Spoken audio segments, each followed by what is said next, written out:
ಇಡೀ ಕರ್ನಾಟಕದ ಜನತೆಗೆ ನಮಸ್ಕಾರಗಳು ಹೇಳುತ್ತಾ,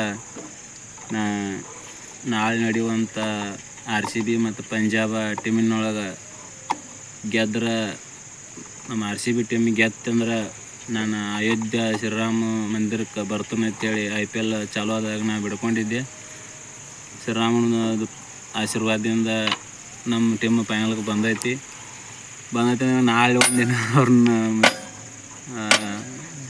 ಶ್ರೀರಾಮ್ ಅವ್ರ ಕೈ ಹಿಡಿದಪ್ಪ ಅಂದ್ರೆ ಕಪ್ ನಮ್ಮ ಟೀಮಿಗೆ ಗೆದ್ದಪ್ಪ ಅಂದ್ರೆ 501 ಕಣ ಹೊಡೆದಂಥ ಟ್ಯಾಕ್ಟ್ರ್ ಕರ್ನಾಟಕದ ಕಿಂಗ್ ಅನಿಸ್ಕೊಂಡಿರೋಂಥ ಕೊನ್ನೂರು ಕುಬ್ಬಟ ತಗೊಂಡು ಅಯೋಧ್ಯಕ್ಕೆ ಬರ್ತೀನಿ ಅಂತೇಳಿ IPL ಚಾಲೂ ಆದ ಕೂಡಲೇ ನಾನು ಬಿಡ್ಕೊಂಡಿದ್ದೆ. ಅದರದಿಂದ ಬಂದೈತಿ. ನಾಳೆ ಒಂದಿನ ಅದನ್ನು ಕಪ್ ನಮ್ಮ RCB ಟೀಮ್ ಹೊಡೆದ್ರೆ ನಾನು ಅಭಿಮಾನಿಗಳ ವತಿಯಿಂದ ಅಭಿಮಾನಿಗಳು ಯಾರು ಬರ್ತಾರಲ್ಲ ಅವ್ರು ತೊಗೊಂಡು ಅಯೋಧ್ಯಕ್ಕೆ ಬರ್ಬೇಕಂತ ಐತಿ.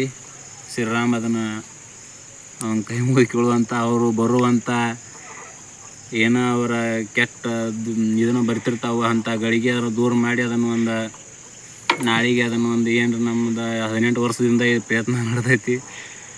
ಅದನ್ನು ಗೆಲ್ಲಿಸಿಕೊಳ್ಳಿ. ಅಭಿಮಾನಿಗಳು ತೊಗೊಂಡು 501 ಪ್ರಥಮ ಸ್ಥಾನ ಕರ್ನಾಟಕ ಪಡೆದಂಥ ಗಾಡಿ, ಮಹಾರಾಷ್ಟ್ರ ಒಳಗೆ ಹೋಗಿನಿ, ತಮಿಳ್ನಾಡು ಎಲ್ಲ ಅಡ್ಡಾಡೋದಂಥ ಗಾಡಿ ತೊಗೊಂಡು ಬರ್ಬೇಕಂತೇಳಿ ಬಿಡ್ಕೊಂಡದೈತಿ.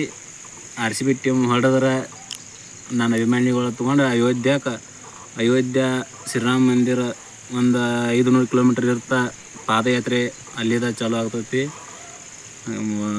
ಅಭಿಮಾನಿಗಳ ವತಿಯಿಂದ ಜನತೆಗೆ ನಾನು ನಮಸ್ಕಾರಗಳು ಹೇಳುತ್ತಾ